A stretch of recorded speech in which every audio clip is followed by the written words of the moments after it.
Hello, my name is Patrick Leroux. I'm a professor at Concordia University in Montreal. And I don't know what order this would be presented in. Perhaps it's the second, perhaps it's the first. If it's the second, well, you've heard my introduction to Quebec contemporary circus, its history, contextualization, and what the impact of the pandemic was.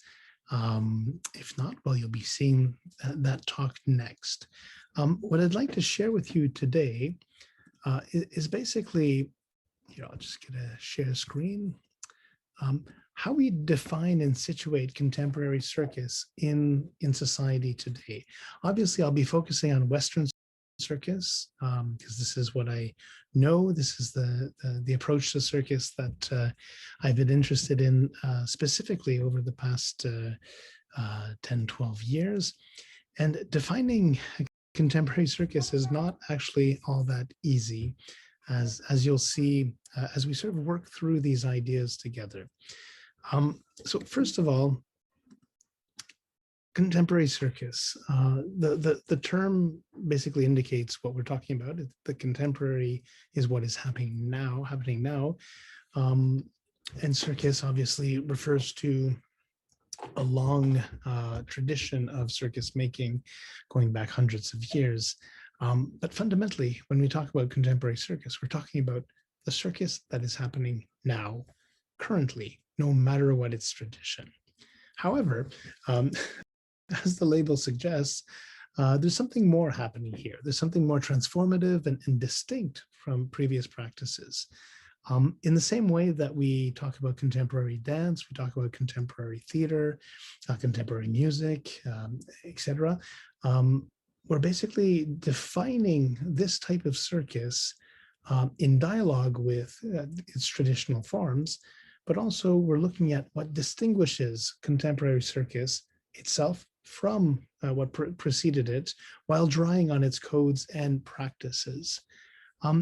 When we talk about contemporary circus in the North American and European context, and the South American, as I've seen, and Australian, the term is not quite universal. Sometimes contemporary circus just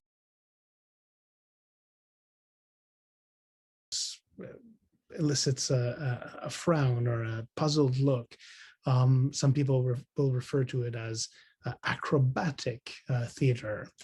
Some people refer to it as extreme dance, aerial performance in certain cases.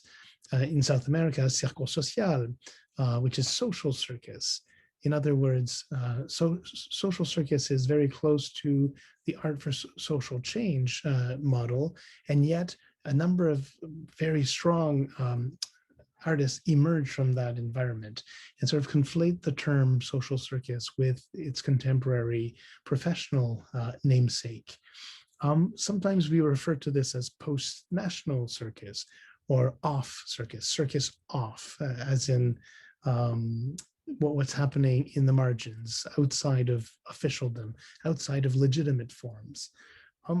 In French, there's also the term les arts de la piste, so basically the ring-centered arts, and also Circus Next, which was a development program which we saw emerge over the past decade or so in Europe. So what is the contemporary? So I'm drawing on a few thinkers: Lionel Ruffel, Giorgio Agamben, so a Frenchman and an Italian thinker, and they both basically, drawing on a great number of sources and theorists, they both come to the pretty obvious conclusion that the contemporary is both of its time and in its time. So it's both happening now, but also it is the zeitgeist or essence of an era. So of its time, is very simple. As I said, contemporary circus is what is happening now. However, there is traditional circus being presented, and it's quite obviously not contemporary circus as a label. So this new label essentially allows us to think about what is the essence of our era. Obviously, our era does not traverse every country, every society, every continent in the same way. And this is where it becomes very interesting, because I'll be drawing in a few examples from different countries and different continents. And as you'll see, the notion of contemporaneity is essentially very precise and very, how should I say, attached and emergent from that current national or social environment. That said, we really are dealing with a practice which has international ramifications through international festivals, through networking, through touring as well.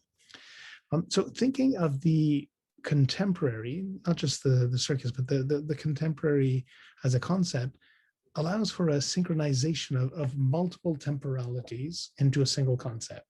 So what does this mean? Basically, you can take into account and you can engage with multiple temporalities.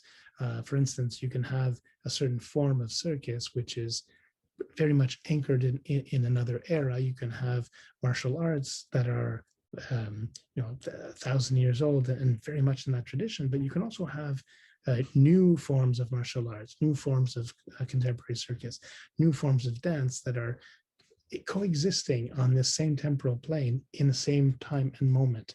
So in that sense, contemporaneity is both co-temporal and in its time. So it's happening now, and it offers a model of self-referentiality. In other words, we create the conditions for a postmodern dialogue between its current incarnation and current inventiveness and what happened beforehand. Without the dialogue, we're simply in a pure contestation. We're simply in the pure movement of resistance. I don't think that's necessarily the only thing that's happening. And we'll go through some examples in a bit. So the contemporary can be theorized as a movement outwards to the periphery. So we're basically investing exiguous spaces and practices. It tends to be defined, again, the contemporary writ large, it tends to be defined by notions of openness and diversity, the acceptance that you have multiple realities that can be revealed in this context. In other words, what you're hearing, obviously, is not only talk about a temporal notion. I'm giving you an ethos. I'm giving you an aesthetic and moral framework that has developed over the notion of contemporary, the contemporary. If we sort of bring this then to the circus world, we obviously can see how the contemporary has permeated various eras. So the contemporary obviously was what was at the heart of Philip Astley's emergent form of what would essentially be modern circus in the 1768 to 1830 era. But this form, which was drawing essentially on existing acrobatic practices, on equestrian practices, on certain forms of juggling, certainly on performance, theatrical performance as well. So this form basically emerged as a consolidation of disparate existing disciplinary focused forms. And Astley, by offering us this sense that circus could be modern, circus could actually be a vehicle through which, a conduit through which various practices could coexist and thrive, offered us essentially a new notion of what circus could be. So it's something polydisciplinary, pluridisciplinary. It's definitely a form that allows us a certain amount of hybridization and certainly a dialogue between the various disciplines. So already in 1768, we are in a, I guess, preliminary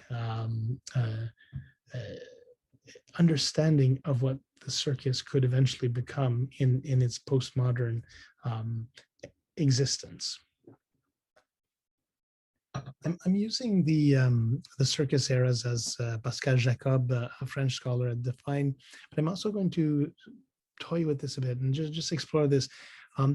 Essentially, if England and Astley's model dominated conceptions of circus throughout the late 18th, early 19th century. As we see, France very quickly followed suit with its own equestrian tradition and with its own clowns.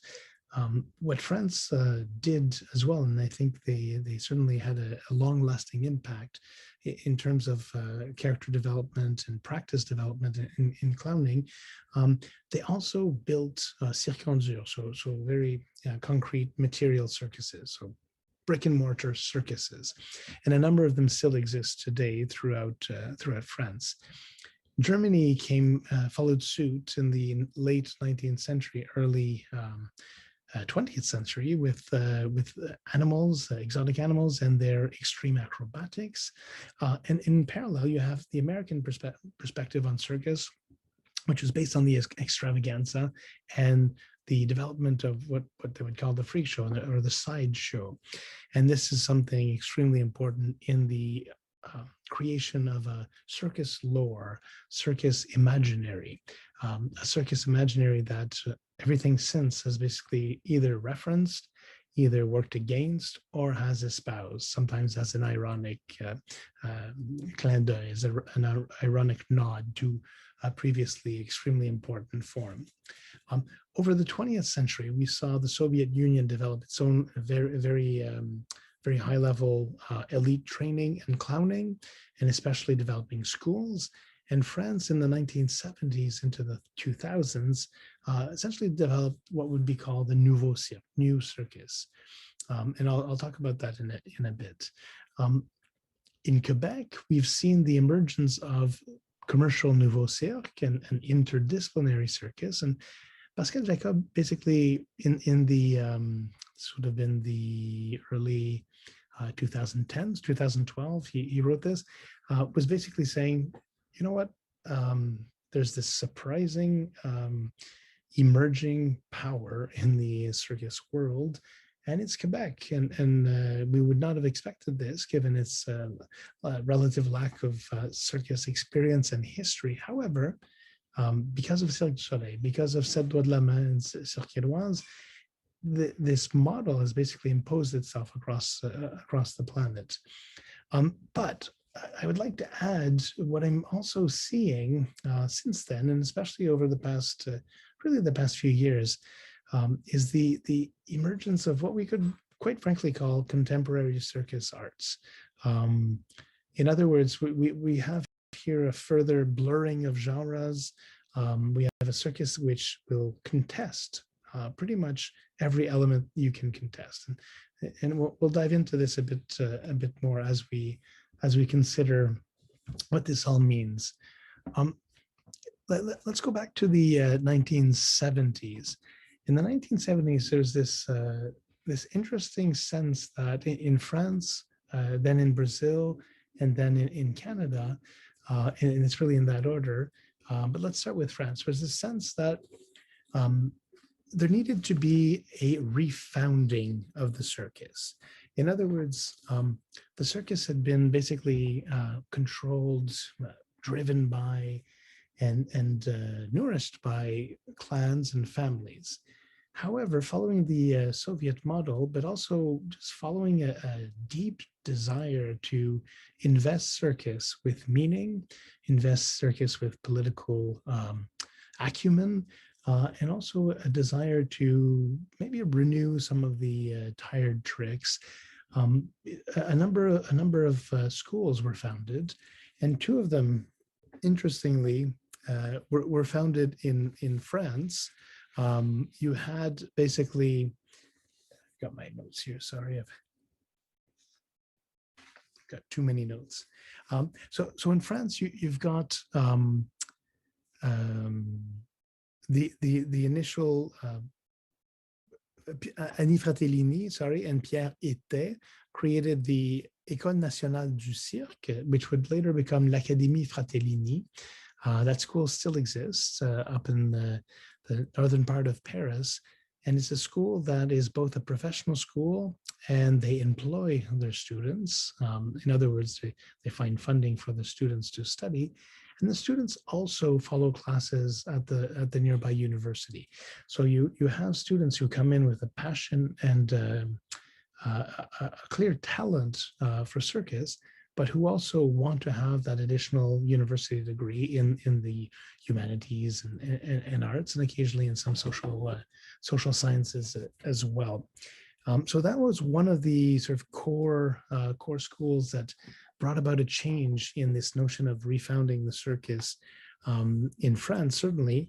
And basically they were revitalizing the form by creating professional schools and renewing one's relationship to traditional circus. But I should also add, at the same time, you have Sylvia Montfort and Alexis Grus. Grus, who came from a long, noble tradition of clowns and circus family. So they also wanted to reconsider the circus. So they basically, like for instance, Montfort's company was called Cirque à l'ancienne, so old style circus, which in itself is pretty interesting, because you've got this this company, this artist who's essentially drawing and referencing the old style circus while naming the fact that it's old style and creating a school which is essentially going to renew the practice. So this school, the initial school that I talked about as well, which would become Académie Fratellini, the creation of the National Circus School in Brazil, the creation of the National Circus School in Montreal. All of this is happening roughly at the same time. So from the early 70s onward to 1979. So it's a decade of essentially professionalizing, structuring, seeking to legitimize practices, but also moving away from animals because of except in the French companies and the French schools initially, but generally you have this movement away from animals. You have this movement towards a professionalization, towards a certain codification of practices and of knowledge.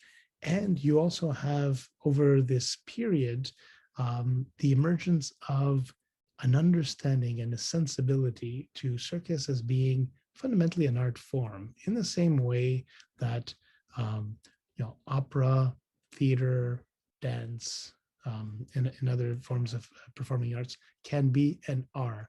So circus is going from a more of a entertainment model, more of a lowbrow, quote unquote, perspective, to aspirations of legitimacy. And certainly with legitimacy comes recognition and funding, especially in the European context. So this long 20 years or so evolution towards what we would call contemporary circus basically comes to fruition with a show called Le Cri du Caméléon in 1995, which was directed by a choreographer, essentially a dancer and choreographer, but inspired by older forms of freak show imagery. So you've got this movement from Nouveau Cirque, which was basically an emerging, politically engaged, aesthetically defined form, to a show which is basically engaging in dialogue with the previous traditional forms. So this is essentially a postmodern dialogue. It's a dialogue that allows us to enter into a self-referential contemporary framework. In 2001, France declares the Année des Arts du Cirque, so the year of circus arts. And this was extremely important. On the one hand, because it was an official state recognition of the importance of contemporary circus, or circus writ large. I shouldn't have said contemporary. It was really for all of circus, traditional and contemporary. And a number of extremely important initiatives were developed, including the creation of a whole network of circus production centers, les pôles cirque. And these were national centers, so very well subsidized and basically created throughout the entire country, so that no region would be left behind. And so with this comes funding, comes an infrastructure, comes networks, but also comes legitimacy and the need to have all of the structures around it, obviously. In 2001, this trickles down into Quebec, into Canada, and Quebec officially recognizes circus as a legitimate art form. So you have this connection here where you could sense, okay, circus can be more than what it is. You also have the development of scholarship around circus during this period, and also a very keen awareness and development with audience members of a few components. So first of all, you have, as you see a show, you will have a production knowledge. So you have a very keen awareness of the spectacular. Everyone, most spectators have seen productions, have gone to the theater, have gone to circus at one point, and they have a certain number of references. And so anytime you go see one of these productions, you come in with the basic spectacular production knowledge. However, the more you see shows, the more you have this experience of circus, the more you have behind the scenes knowledge, the more you work closely with, and perhaps even within circus environments, you begin to develop referential knowledge. And this referential knowledge allows basically the creation of a necessary dialogue, which will push us beyond the mere reproduction and representation of what has been presented so far. With an adhesion to the circus world, once you enter into a more cultural and social sphere, you gain intimate knowledge, and eventually, if you've worked on apparatuses, as is obviously the case, you gain disciplinary knowledge as well. So you know what the discipline you are working on entails. You gain an understanding of its practice, its oral history as well, because a lot of it is oral, is transmitted from coach to student, etc. And this disciplinary knowledge is interesting in the sense that it's not necessarily shared between the various circus performers in any given context. So yes, there's a doxology, there's a basic understanding of what the other disciplines are. However, in order to fully understand what the other artist is doing, it helps to have that additional disciplinary knowledge. And these layers, I guess these layers and languages and references of circus are what will allow us to dig deeper and start thinking very clearly about what is the relationship between all of these positions, essentially, and what is the historical connection that we might have with each of these different ways of reading and understanding and practicing circus. There's also obviously the socio-political and discursive knowledge, which is basically what people like me who are not practitioners will latch onto because it's something we can do and it's something we understand. I'm going to show you two very brief excerpts. One is from Circopolis by Cirqueloise.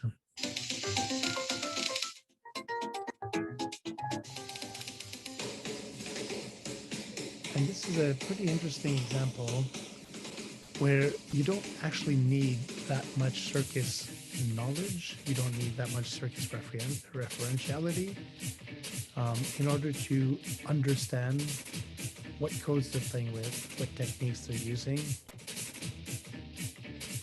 These are usual tropes. These are images we've seen, organized in an amusing manner, with era-appropriate dance, thematically appropriate dance.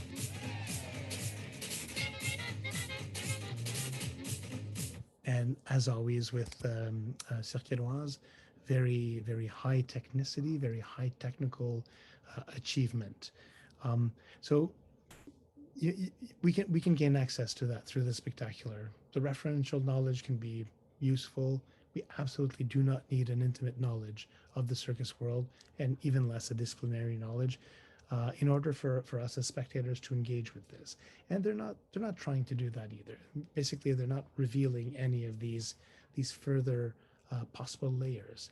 However, if we look at what someone like Adrienne Leclerc is doing in here in Quebec, you'll see an interesting, very different relationship to performance. So this is a contortionist who has worked with all of the big companies and who has decided to underplay the exotic element of contortion.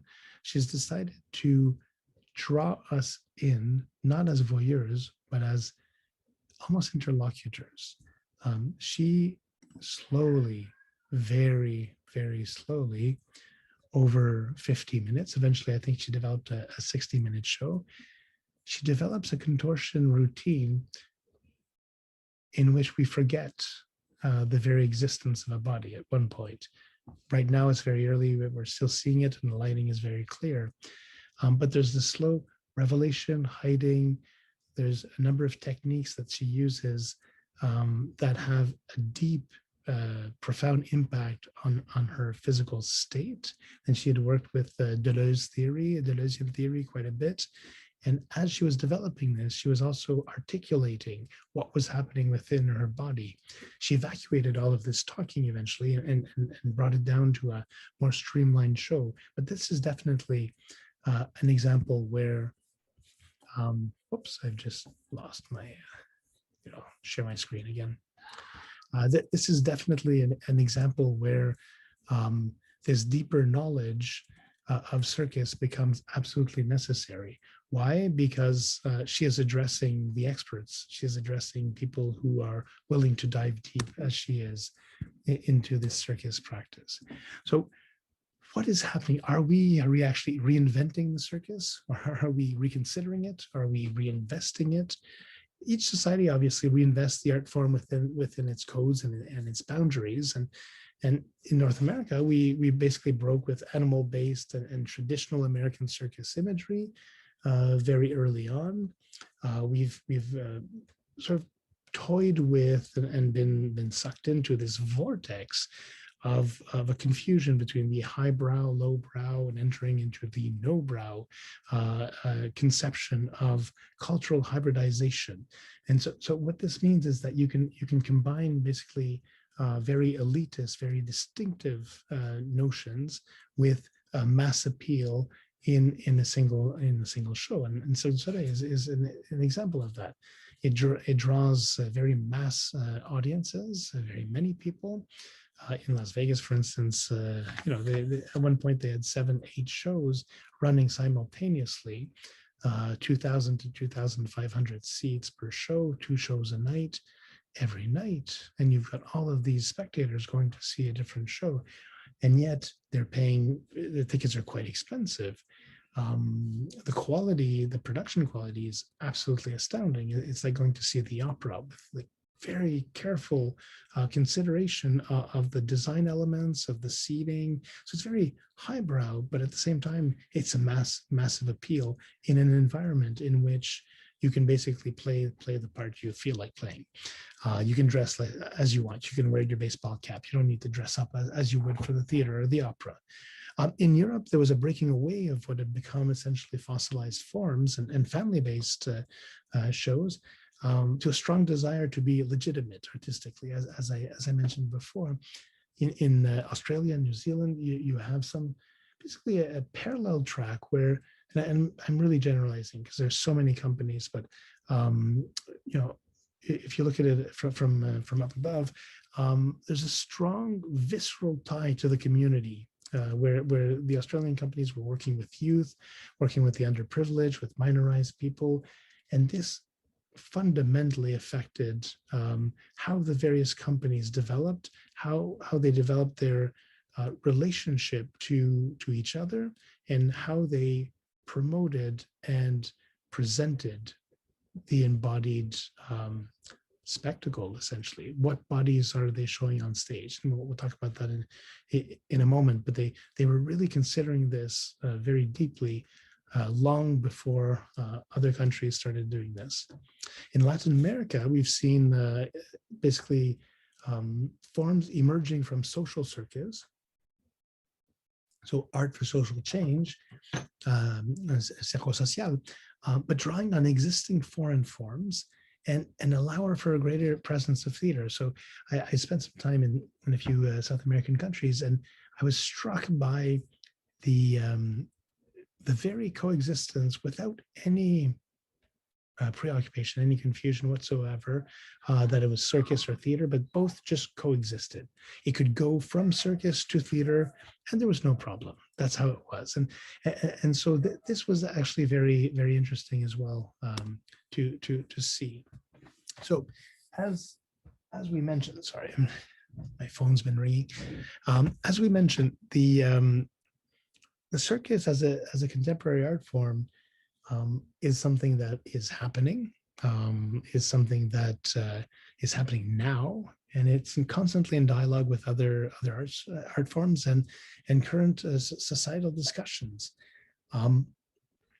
It's also a co-temporal, as we had suggested earlier.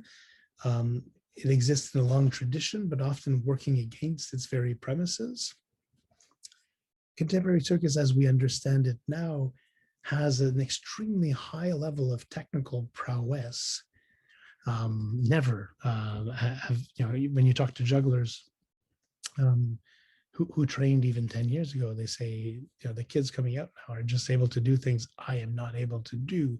So never have we attained such technical prowess in many of the disciplines, but also we're engaging in a deep self-reflectivity where we're moving away from the idea of this extraordinary prowess.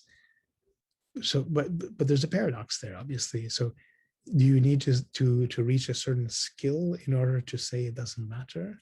So this is something also that becomes part of the paradoxes of contemporary circus. And one can even ask, like, must contemporary circus become a hybrid form in order to exist distinctly? Or can it continue having that ongoing dialogue with earlier forms? I'll talk to you briefly about contemporary circus. So this is a book that K.T. Lavers, John Burton, myself wrote based on 24 interviews with various circus creators around the world. Why these creators? Well, we basically wanted to hear different voices, different definitions of what the contemporary circus might be, what it carries, what it can change, what it can achieve. And so all three of us, separately, sometimes together, but mostly separately, did interviews with artists on various continents. We asked variations on the same questions to get started, but then eventually just let the interviews happen. And these were long interviews where you can allow the circus performers the time and space to actually dig quite deeply into their thoughts on contemporary circus in a way that perhaps they hadn't always had the opportunity to do so. And what came from these interviews, these long interviews, was basically a book on embodied and practice-based knowledge. And it allowed us to enter into an inductive critical theory. In other words, we did not come in with a theory. We didn't come in saying, oh, this is what contemporary circus is. We rather came in asking, what is your practice? We didn't even ask, what is contemporary theater? We asked, what is your practice? What are some of the challenges with your practice? What do you hope for in your circus practice? Those sorts of questions, and then just sort of led the dialogue in interesting ways, and sometimes just followed and just took notes very, very quickly. So we basically came up with a notion of contemporary circus as its experience is basically a place of paradoxical contestation. So we see artists contesting discourse, contesting art making, contesting ethical practices as they are basically imposed in various contexts. And yet this contestation comes with a desire for great legitimacy. And I'll come back to this tension a bit later.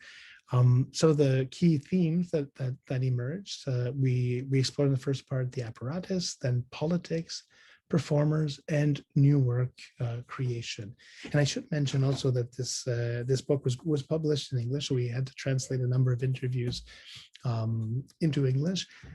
And it's actually going to be translated into Chinese and published in Taiwan very shortly. So this is very exciting. There'll be a whole other readership to engage with the book, but also, perhaps to contest it equally, because we haven't really looked into what the contemporary circus practices are in Asia, and this needs to be done. Perhaps it needs to be done by Asian researchers in order to have a true understanding of what's going on. And we also, I had done a number of interviews in South America, but for all sorts of reasons, they didn't end up in that book, but that's another project. So let's look at this first section. So the apparatus in contemporary circus. So what we realized is that there were really new understandings as to what may constitute the circus apparatus and how our mastery of this tool can be problematized. In other words, these objects were essentially objects to be mastered. And yet, once you engage with them in more complicated ways, once you engage with them not as man trying to master matter, you enter into more nuanced interactions. I'll show you a few examples. I think these are really worthwhile. Let's look at Fia Ménard. And so Fia Ménard is a French artist who transitioned from male to female a few years ago. And her concern with juggling has been, how do you demonstrate the impossibility of juggling?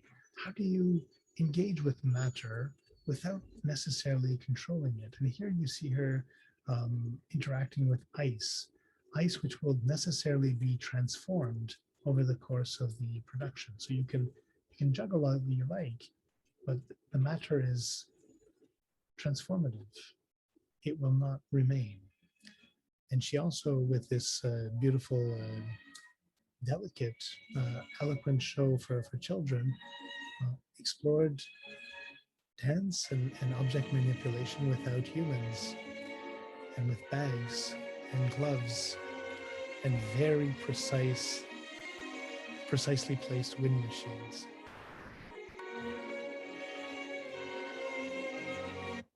And so, how do you consider juggling in this context?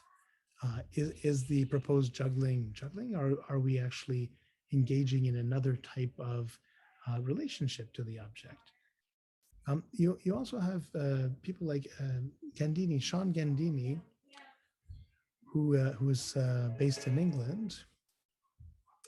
And with this show, Gandini was extremely preoccupied with the idea of dropping the ball, dropping the object, being manipulated.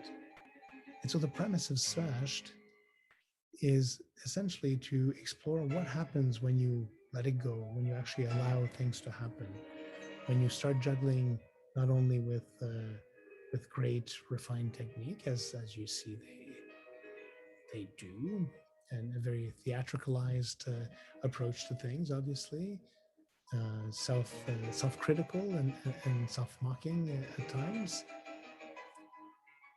but they also allow themselves to not only drop but start destroying objects. They juggle plates and saucers and engage into a bacchanalia of the reconsideration of the object. Another example is Adrien Mondeau. So Adrien Mondeau works in tandem with Claire Barden. So it's Adrien M and Claire B. And these are extraordinary circus artists meeting a visual artist. And the work that, let me see if I can find the video. You see images here. Well, there's stills. Okay, I thought there were video. You see stills here of the work that they do. They don't juggle matter anymore. They juggle light. They juggle forms. They juggle space. They create alternative spaces. They create visual spaces that react and interact with the physical movement before us. They show us, well, here you see the sort of making of photo.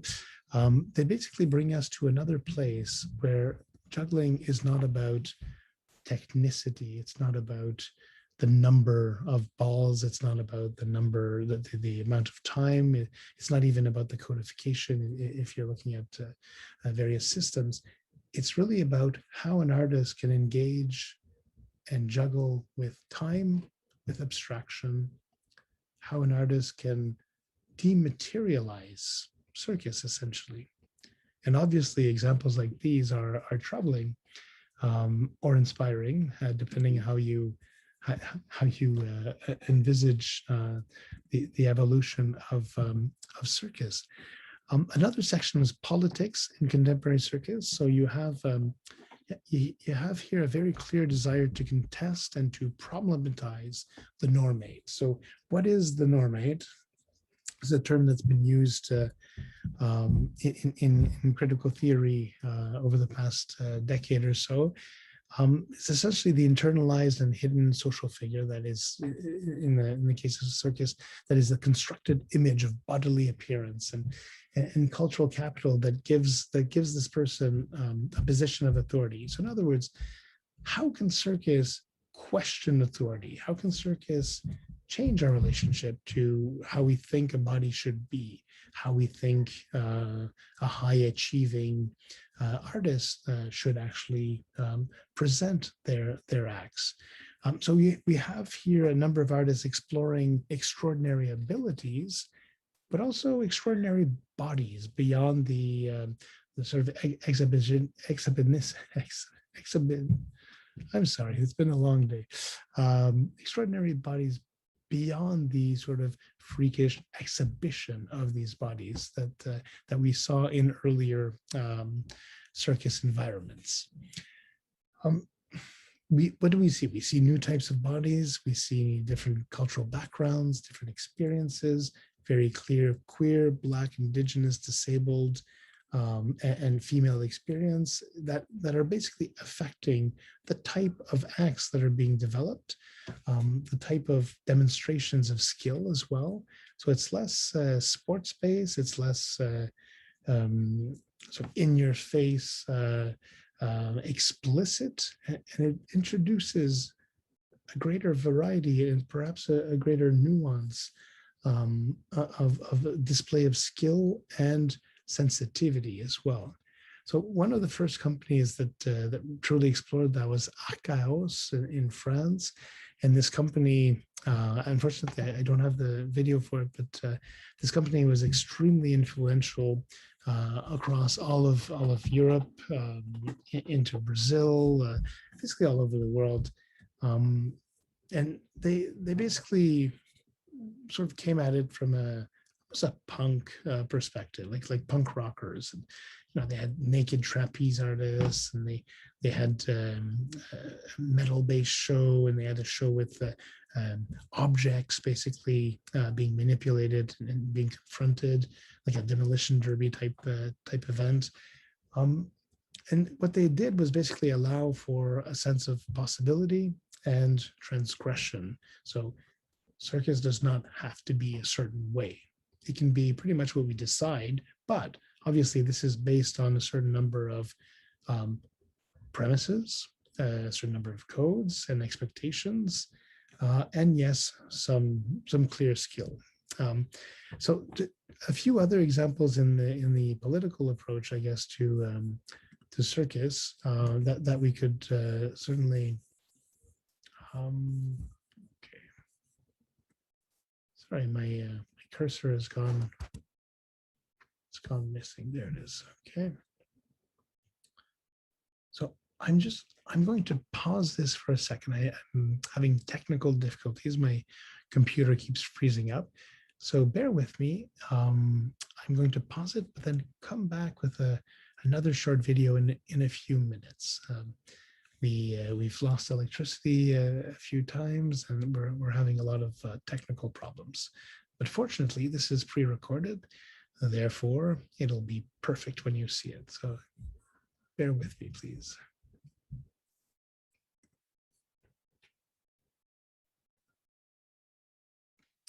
Okay, I'm back. I'm sorry about the technical difficulties from before. It's been a very strange day. We've had problems with the electricity. We've had problems. It's extremely hot today, and anyway, my computer seems to be back on track. I seem to be able to use it. It froze up earlier, so again, I'm very sorry about that awkwardness. I guess you see that this is truly authentic. This has not been rehearsed, and I am truly in the moment with you, even if essentially this has been pre-recorded for you. So let's see, let's go into the slideshow. We were, if I remember well, discussing basically the sense of politics in contemporary circus, and how does this work? So clearly, with this desire to contest what has preceded, there's an entire discourse, obviously very refined and politically engaged discourse that emerges from this situation. But it also gives some really interesting circus. So let's look at a few examples. Hot Brown Honey, for instance, from Australia.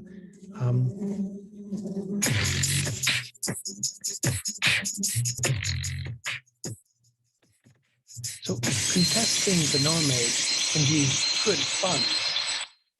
Showing these atypical bodies for circus can also be funny, can be provocative, can be a great time.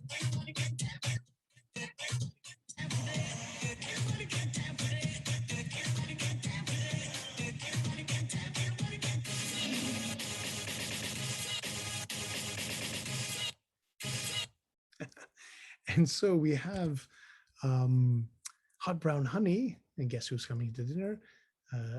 An interesting show from Australia that's toured pretty extensively internationally, that basically brings circus and sort of new burlesque, neo-burlesque together with elements of vaudeville and some stand-up, but also some just general silliness.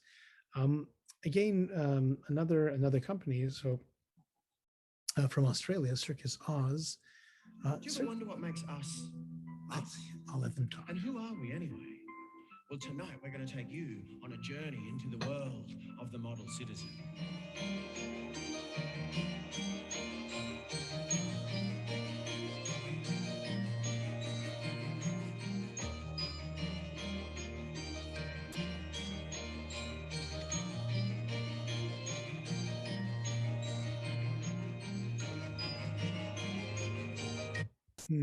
And with Circus Oz, basically, they were amongst the first companies to promote indigenous artists in their shows, to develop some very clear formative streams as well.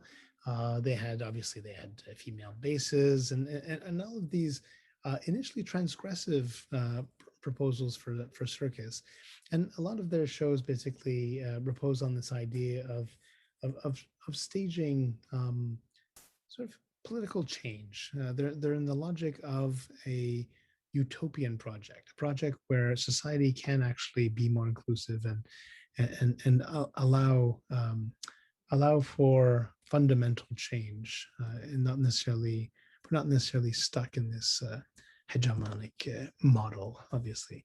And very briefly, so you've got images here of Circus Amok with Jennifer Miller, who's the bearded lady,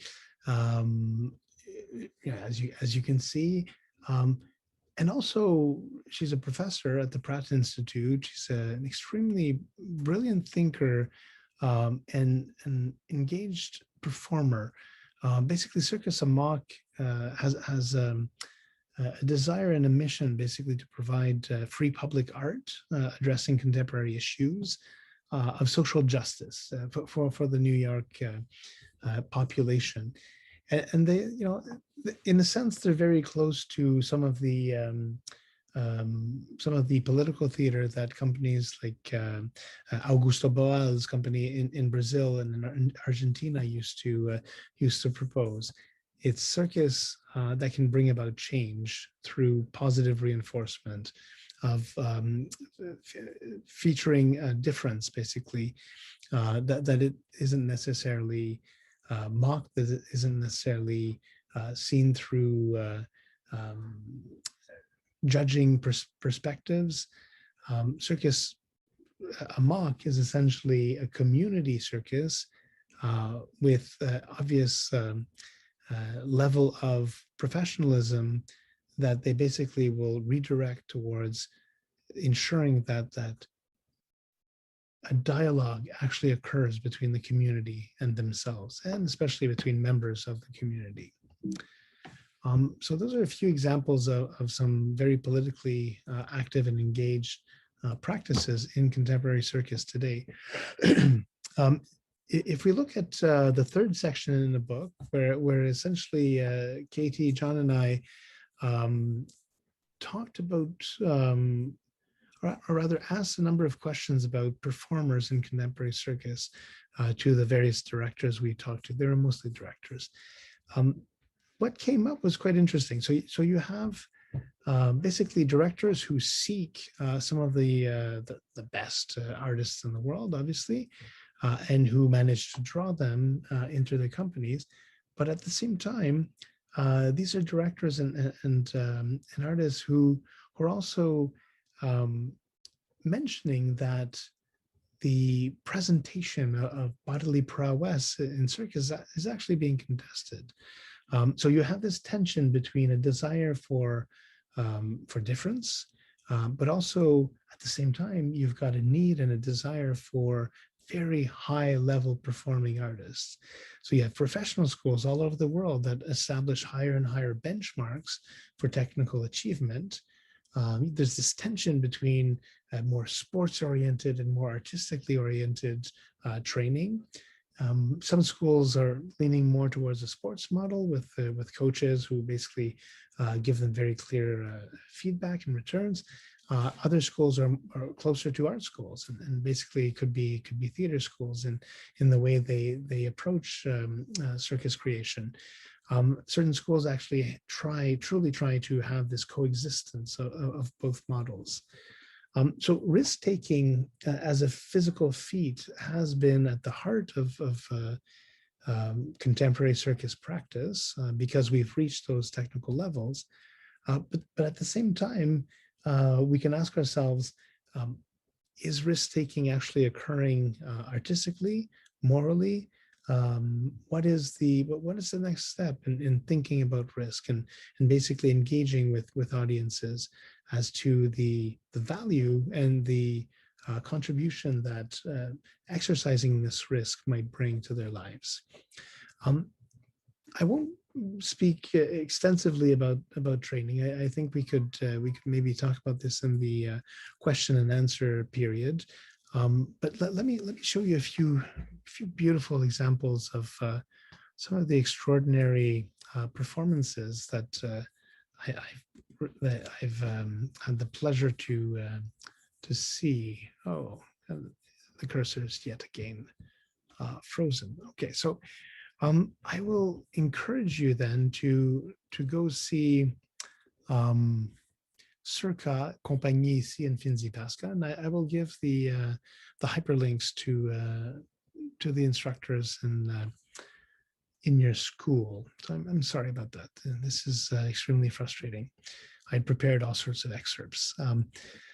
So new work, the fourth section, basically allows us to think about the current trends that challenge the choreographed act, and also question the structural integrity of circus, opening up to new forms of dramaturgy. So we, circus has been, I'll look at this with you in a second. Circus has been articulated and presented in a certain structured manner for a few hundred years.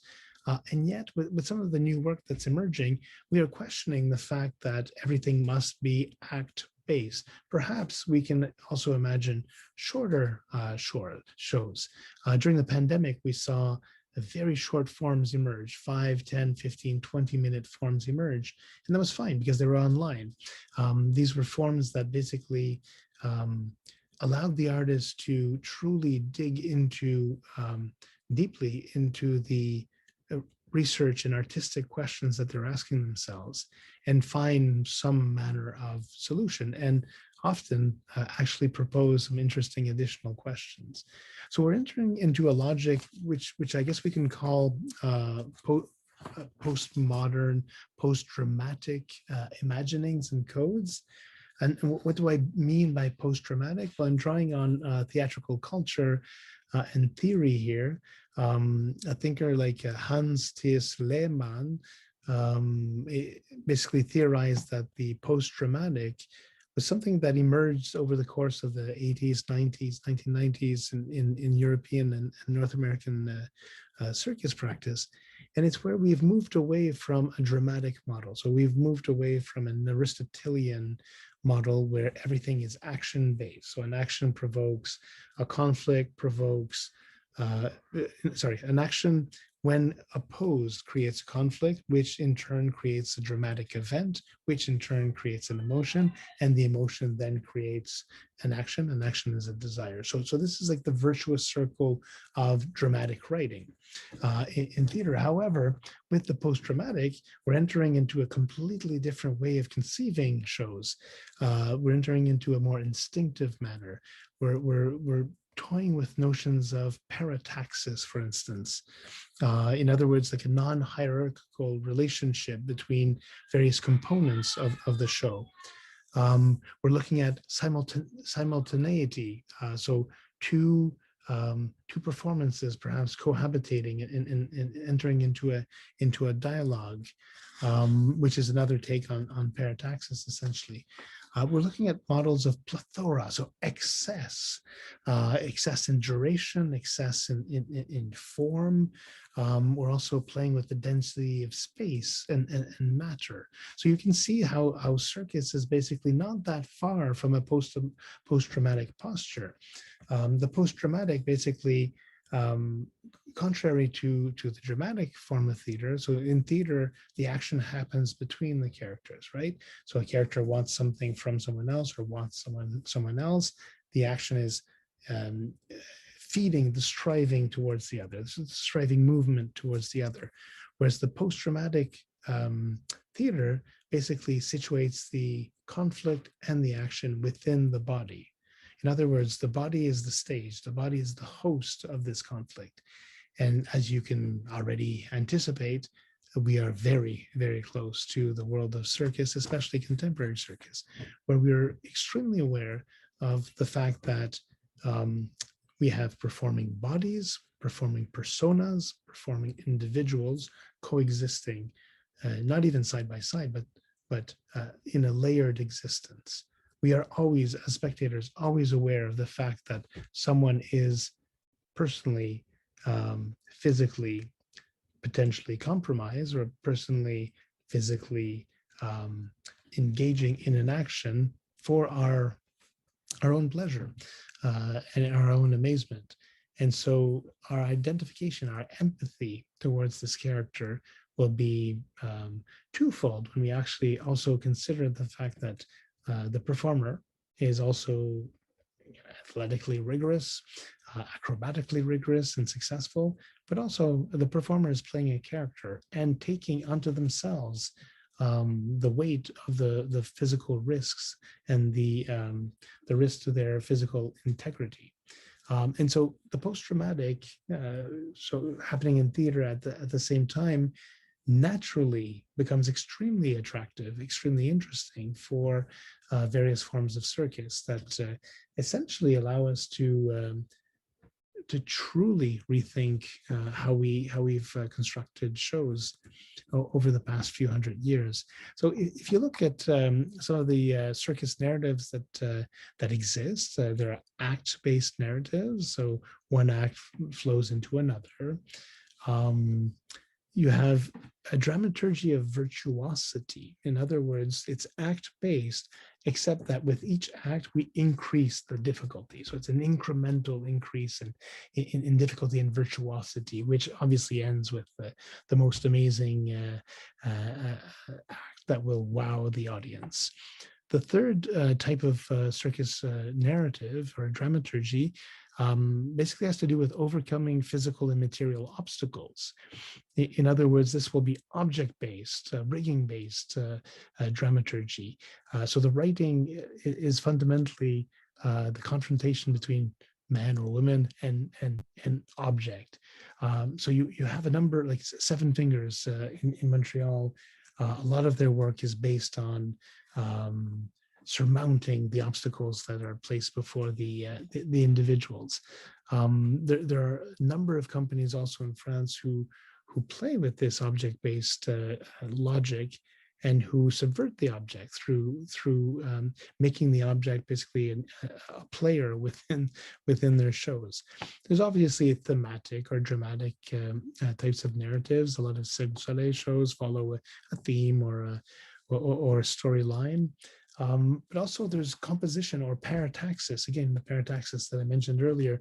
What is parataxis? It's basically a juxtaposition or a layering of different perspectives on a single moment. So this approach comes from dance mostly, which is apparently instinctive, but in fact also follows very clear codes of composition. You also have a dramaturgy of disequilibrium, so where you're subverting virtuosity. You demonstrate virtuosity and then you undo it right away. So you're showing what you're able to do, but you're also showing how you can also do and be someone else. You are not the act. You are also an individual. And finally, there's the different models of game-driven or ludic, playful dramaturgy that we see, for instance, with improv circus, with rules and you'll pull out from a hat, you'll pull out instructions on what you are expected to do. For instance, two circus artists, one using a steer wheel and the other one using clubs, will be in a situation for 3 minutes whereby the first one to do, I don't know, you would give a very clear indication as to what they need to do, will win. And so they engage in basically what's the equivalent of theater sports or circus sports competitions, but playful competitions, obviously. And this sense of playful narrative allows for a different kind of movement and a different kind of relationship with the audience as well. So we're approaching notions of artification, but also dissonance. So we have animal-free, artistically driven, politically astute, inventive, and hybridized circus. So that's clear. So what remains, though, of the contested circus act and tradition? One can ask, is there still space for prowess, astonishment, and awe? So the artification of circus is basically rejuvenating the form and working towards its consideration in the legitimate, quote unquote, artistic forms. So in a sense, by trying to demonstrate how important circus is aesthetically and artistically, it is striving for legitimacy and therefore funding, because with legitimacy comes state support or foundation support, arts funding support. And yet, how do you pursue this this ratification without losing the core elements that make up what circus is, essentially? This brings us to a place, an interesting place, where I'd like just to think about the tensions and the dialectics, the fundamental cohabitation and tension between two opposites that we'll find within circus, within contemporary circus, notably. So you have on the one hand the institutionalization, so a centralizing push, a desire for institutionalizing, nationalizing, creating networks, creating funding, and a very, very clear and clearly demonstrated and articulated desire for individuality. So individuality basically allows for and hosts atomization, so a spreading out of of individuals. So it's exactly the opposite. So you have a centralizing force wanting to name, wanting to fund, wanting to define contemporary circus, and then you have the individuals who will not have any of this, pulling in every direction. There's the internationalization of contemporary circus through festival networks, through conferences like these, but also a very, very clear move towards a nationalization or regionalization of the practice. Why? Because this is how the art making remains pertinent for local audiences, not only audiences, but people with whom the artists share their lives. Because we don't necessarily have to be bohemian and have to be constantly on tour. Some artists have decided to rethink that, especially after the pandemic. Do we actually have to be constantly on tour, or can we reimagine that model as well?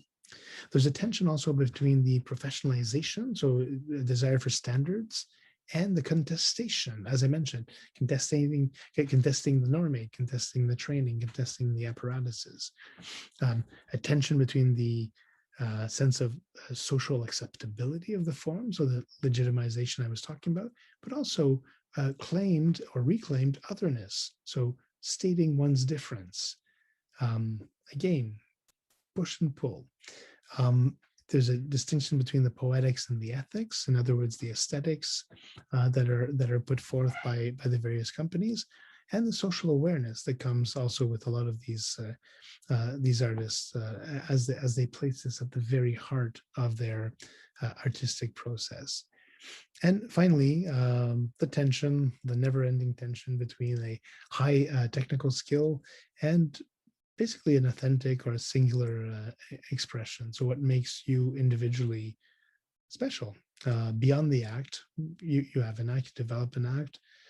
It's yours. It's refined. It's extremely well conceived and written after a number of years, and you're able to do it in any condition. But at the same time, there's a point where sometimes this becomes so highly technical that we lose the authenticity, that we lose that pleasure of connecting with the audiences, and the audiences that basically find pleasure in the danger of perhaps not the act not being perfect. Perhaps that club will fall. Perhaps you will stumble. Perhaps you will doubt. In other words, they would see a reflection of themselves in that hesitation, which obviously can be staged and placed opportunistically. So again, we're at this idea of the act of contestation, as I mentioned, was key to the book Contemporary Circus. But at the same time, we're socially and in terms of the organizational side of things, we're also striving towards a consolidation. So there's the contestation of the normate, social, political, and aesthetic codes, as I mentioned, but also there's a consolidation of its form and artistic training, following sports technique, dance, and theater. So in a sense, by legitimizing contemporary circus, we're contributing to its consolidation and perhaps perpetuating a current form, which could become the new norm. So the new norm will obviously have to be contested in a few years, which will be interesting to see. And it's the normal flow of things, obviously. So as we institutionalize, as we organize, as we engage in an internationalization, we can also decide, do we want to engage in an internationalization based on our own values, our own codes, our own artistic and aesthetic propositions, or do we enter into a globalized marketplace where essentially we're expected to do a certain number of things? So in other words, what makes us distinct? What differentiates us within the global network? How are we singular?